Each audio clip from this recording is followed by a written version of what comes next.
in this house, right? The rules still apply to her as well, right? She's still under her father's house. She's not married. So whatever vow she make, whatever promises she make, she got to keep that promise, and only the father can disallow it. All right, so now we're going to Numbers chapter 31. The book of Numbers chapter 31 and verse 1. So anybody got any questions or any statements on the last chapter? Good? All right, Numbers 31. The book of Numbers chapter 31 and verse 1. And the Most High spake unto Moses, saying, Avenge the children of Israel of the Midianites. Afterward shalt thou be gathered unto thy people. And Moses spake unto the people, saying, Arm some of yourselves unto the war, and let them go against the Midianites, and avenge the Most High of Midian. Verse 4. Of every tribe 8,000, throughout all the tribes of Israel, shall ye send to the war. So there were delivered out of the thousands of Israel 8,000 of every tribe, 12,000 armed for war. Come on. And Moses sent them to the war, 8,000 of every tribe. Them that Phinehas, the son of them and Phinehas, the son of Eleazar the priest, to the war, with the holy instruments and the trumpets to blow in his hand. Read. And they warred against the Midianites as the Most High commanded Moses. And they slew all the males and and they slew all the males, and they slew the kings of Midian, beside the rest of them that were slain, namely Eva and Rakem and Zer and Hur and Reba, 5 kings of Midian. Balaam also the son of Beor, they slew with the sword. Right, so the Most High instructed Moses, commanded Moses that we kill all the males, right? So we slew all the kings of Midian, the 5 kings of Midian, right? And Balaam also. Come on. Verse 9. And the children of Israel took all the women of Midian captives, and their little ones, and took the spoil of all their cattle, and all their flocks, and all their goods. Read. And they burnt all their cities wherein they dwelt, and all their goodly castles with fire. And they took all the spoil, and all the prey, both of men and of beasts. Verse 12. And they brought the captives, and the prey, and the spoil, unto Moses and Eleazar the priest, and unto the congregation of the children of Israel, unto the camp at the plains of Moab, which are by Jordan near Jericho. Read. Verse 13. And Moses and Eleazar the priest, and all the princes of the congregation, went forth to meet them without the camp. And Moses was wroth with the officers of the host, with the captains over thousands, and captains over hundreds, which came from the battle. Verse 15. And Moses said unto them, Have ye saved all the women alive? Have you what? Have ye saved all the women alive? Right, so Moses was angry with the men of war, right? Because what? Because he what? They didn't do away with all of, like the Most High told them to, the avenge the Most High, but the Midianites needed to wipe them all out. Well, the instructions was first just slew all the males. They didn't receive any instruction about the woman. But what happened on the last portion? What did Phinehas do? What did Phinehas do to that Simeonite? Was that the last portion or the portion before that? He brought a Midianite woman into the tent. Right. And what did Phineas do? He smoked both of them. He killed both of them, right? So, and what are these women? They're Midianites. So, the Moses is wroth with them because obviously these Midianite women that already, right, known men, right? We saved them when we already went through a scenario in a situation with I think her name was Cosby. Huh? Yeah, Cap? Okay, there's two portions before where it says Moab and the elders of Midian. Right. They got together and got Balaam. Khan. Okay, right. So these women, right? Known men, they're already under the influence of Balaam, right? They're under the influence of Peor, the gods of the Moabites and the Midianites, right? So Moses is wroth with them because there was never instructions to them to save the woman. Like you said, to kill everybody, to slew everyone, right? Read that again, verse 14. Verse 14. The book of Numbers, chapter 31, and verse 14. And Moses was wroth with the officers of the host, with the captains over thousands, and the captains over hundreds, which came from the battle. And Moses said unto them, Have ye saved all the women alive? He posed that question, have you saved all the women alive? Read. Verse 16. Behold, these caused the children of Israel. These caused the children of Israel through the counsel of Balaam. Through the who? Through the counsel of Balaam. Come on. To commit trespass against the Most High. Against who? Against the Most High. Come on. In the matter of Peor. Read. And there was a plague among the congregation. Right. Why? Because, say it again. And there was a plague among the congregation of the Most High. Right. So these are the same women that caused the children of Israel to commit trespass against the Lord. How? By influencing us to follow the god of Peor and the god of Balaam. Right? Read on. Verse 17. Now therefore kill every male among the little ones, and kill every woman that had known man by lying with him. Read. But all the women children that have not known a man by lying with him, keep alive for yourselves. Keep a what? Keep alive for yourselves. Right. So why did Moses instruct them to kill every male among the little ones? Why was that instructed to him? Why did Moses instruct the men of war to kill all the male among the little ones? Okay, come on, let's get it.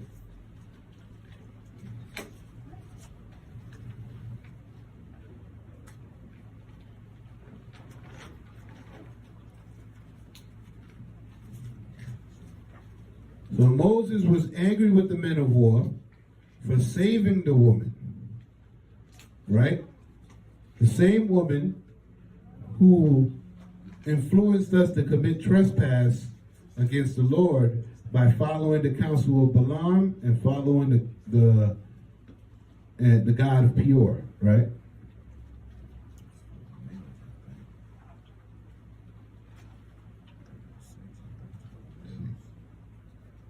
Let me see. I'm going to have to go up a little bit.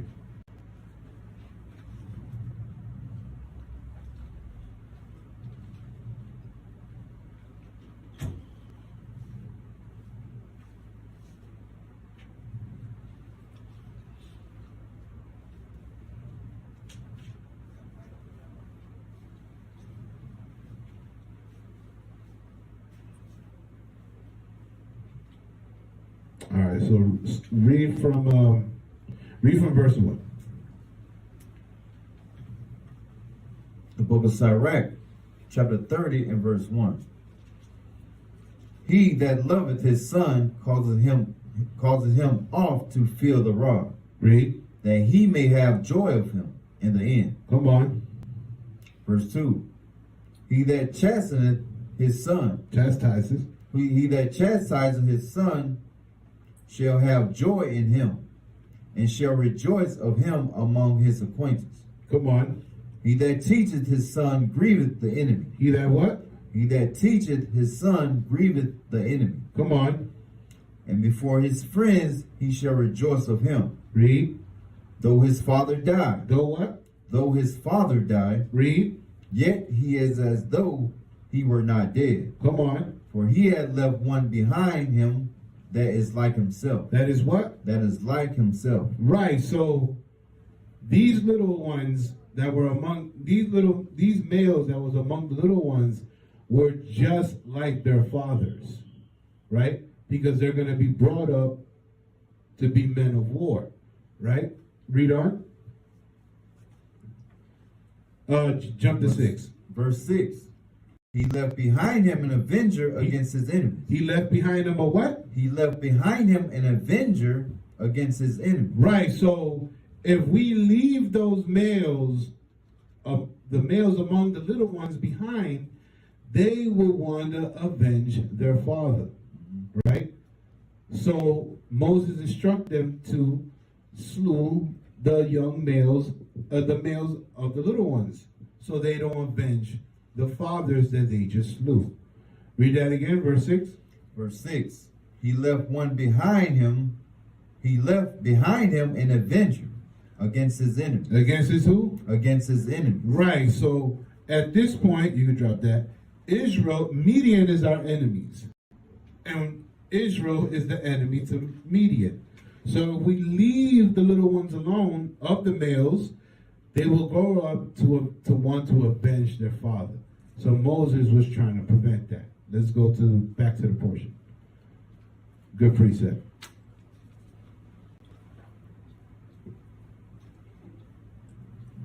Read verse 17 again. 17. The book of Numbers, chapter 31 and verse 17. Now therefore kill every male among the little ones, and kill every woman that had known man by lying with him. Now, why was instructed to kill every woman that known man? They were previously married to him. That's definitely part of it, right? But remember, if they become a widow, you can deal with them, right? What's the other reason? They can influence the other male. Exactly. Israel. Exactly. Because these women that known the Midianite men were under the counsel of Balaam and under the influence of Peor. So if we leave them alive, there's a chance that they can influence us to follow other gods. So why risk that? Just wipe them out, right? Read on. Verse 18. But all the women children. But all the what? But all the women children Come on. that have not known a man by lying with him, keep alive for yourselves. Right, so now all the women children that have not known men, right, which means they're virgins, why did Moses instruct to keep them alive? Because they're easier to, so much say influence, but really like train and teach. Khan, Shabbat Shalom, Khan. Since they're not married or not known in any man, they will become handmaids or bondmaids, right? And they will not have any influence of Balaam or Peor. So it's easier to mold them into the culture of the Israelites, right? Following that culture, or it's easier for them not to rebel, basically, right? Because it still may be hard for them to follow this culture because they're Midianites, right? They're not natural Israelites, right? It won't be natural for them. But since they have not known men, right, and they're not influenced by these other Midianite men to follow the gods of Balaam and Peor, it'll be easier to mold them. Not only mold them, they won't have any influences on our men, right? as they grow. Right? The only influence they're going to have as they grow is Israelite culture. All right? Read on. Verse 19. And do ye abide without the camp 7 days. Whosoever hath killed any person, and whosoever hath touched any slain, purify both yourselves and your captives on the 3rd day, and on the 7th day. Right. So just like we read in Numbers 19 about the uncleanness laws, this is where it plays. This is where it applies. Because now the men of war, they've been killing people all day, man. So they've been slewing people, slaying people, so they're bloody, they're unclean. So now before they come back into the camp, right, they have to abide without the camp for 7 days, purify themselves, and also the captives, the little women who have not known men, right? Read. Verse 20. The book of Numbers, chapter 31 and verse 20. And purify all your raiment. And purify what? All your raiment. So also their clothing had to go through the uncleanness process, right? To become clean. Read. And all that is made of skins. Come on. All work of goat's hair. And all things made of wood. Read. And Eleazar the priest said unto the men of war, which went to the battle, this is the ordinance of the law which the Most High commanded Moses. Right. What is he talking about? Numbers 19. This was the ordinance that was given to us for the unclean and clean laws. So we must apply that now. Right? Come on. Verse 22. Only the gold and the silver, the brass, the iron, the tin, and the lead, everything that may abide the fire, ye shall make it go through the fire, and it shall be clean. Nevertheless, it shall be purified with the water of separation. And all that abideth not the fire ye shall make go through the water. Right. Shabbat Shalom. So everything that can handle, that's fireproof, not fireproof. Everything that can go through the fire, make it go through the fire. But there's certain things that can't go through the fire, like wood and goat's hair, right? So you make that, you purify that with the water of separation. All right? Read on. Verse 24. And ye shall wash your clothes on the 7th day, and ye shall be clean.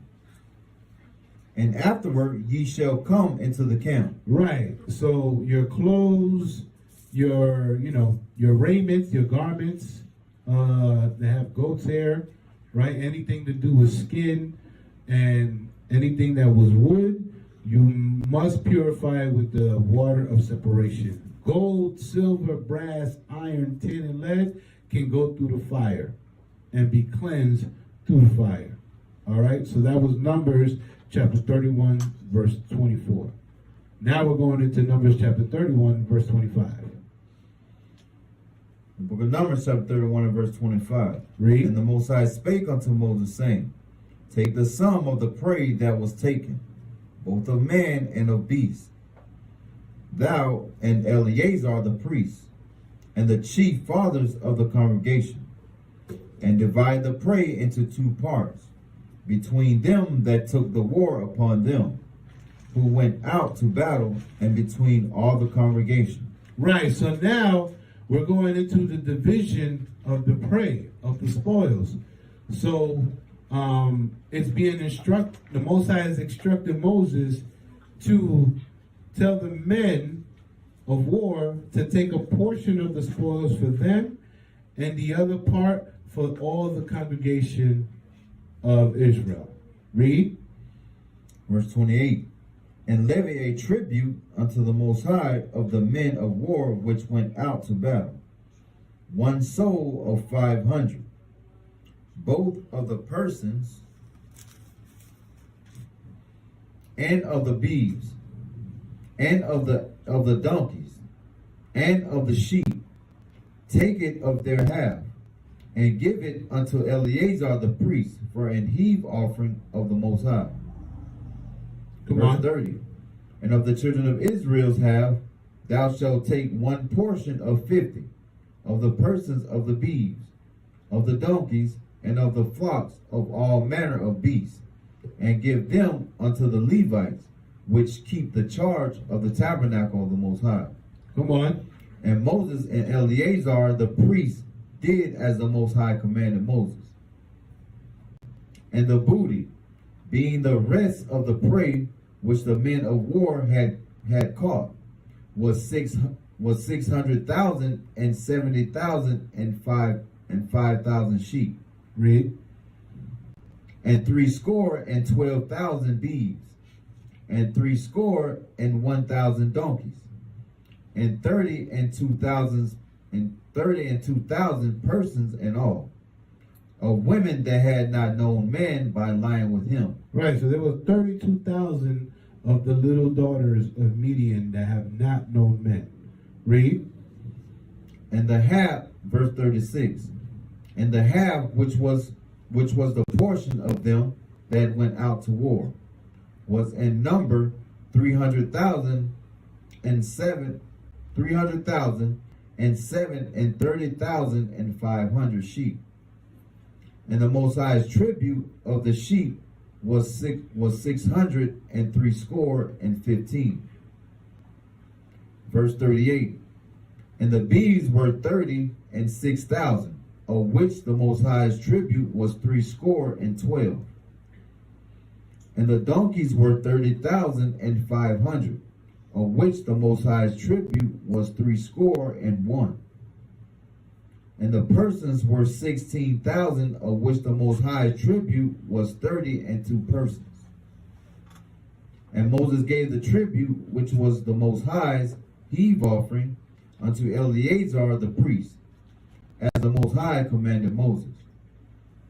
And of the children of Israel, half which Moses divided from men that warred. Now the half that pertained unto the congregation was 300,000 and 30,000 and 7,500 sheep, and 6,000 beeves, and 30,000 donkeys, and 500, and 16,000 persons. Even of the children of Israel, half Moses, even of the children of Israel's half, Moses took one portion of 50, both of man and of beast, and gave them unto the Levites, which kept the charge of the tabernacle of the Most High, as the Most High commanded Moses. Verse 48. And the officers which were over thousands of the hosts, the captains of thousands, and captains of hundreds, came near unto Moses. And they said unto Moses, Thy servants have taken the sum of the men of war which are under our charge, and there lacketh not one man of us. We have therefore brought an oblation for the Most High, what every man hath gotten, of jewels, of gold, chains and bracelets, rings, earrings, and tablets, to make an atonement for our souls before the Most High. Right, so now the men of war, what we're reading right now is just the division of all the prey and the spoils amongst the men of war and the congregation of Israel, right? And obviously, whatever we receive, we have to basically donate a portion to the Most High, right? So now, the men of war, they came with Moses and they said, man, we living deliciously, right? We got jewels of gold, we got chains, we got bracelets, we got all gold, everything, right? So we want to make an atonement for our souls before the Most High. So they was not lacking anything, and they wanted to give a donation for an atonement for their souls. Read verse 51. The book of Numbers, chapter 31 and verse 51. And Moses and Eleazar the priest took the gold of them, even all raw jewels, and Come on. all. Now come on.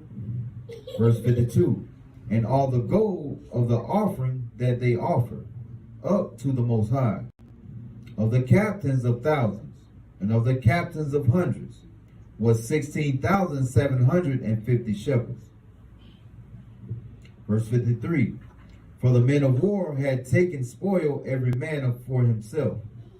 And Moses and Eleazar the priest took the gold of the captains of thousands and of hundreds, and brought it into the tabernacle of the congregation for a memorial for the children of Israel before the Most High. Right, so everything that the men of war brought that had taken for a spoil, right? Because while they're out there warring, they just, after they slew everyone's just grabbing as much as they can, right? Everything's up for grabs. So they gave a certain portion to Moses and Eleazar so they can, give it to the tabernacle, give it to the congregation, also make a memorial for the children of Israel to remember this war because we slew the 5 kings of Midian and also Balaam. And so the Most High instructed Moses to use some of that gold for a memorial for the children of Israel, like the Most High normally does. He uses gold. He uses like what happened with those 250 men that was trying to rebel against Moses. He took their censers and refined it through the fire and made what was the word? There was a word. I think it was tokens, but basically made signs or whatever, a memorial for Israel to always look upon it and remember about a certain situation. The same thing here, right? So this was the division of the spoils amongst the men of war and the congregation of Israel, right? And both sides gave a portion, donated a portion onto the Most High, right? That's what we just read right now. They use the word booty, which is another term for spoil. This is some old English, right? And if you notice, the men of war gave a bigger portion onto the Most High because it was less of them and more of the children of Israel in the congregation, right? They had more than what the children of Israel had, all right? So let's move on to chapter 32 now. We're going on to chapter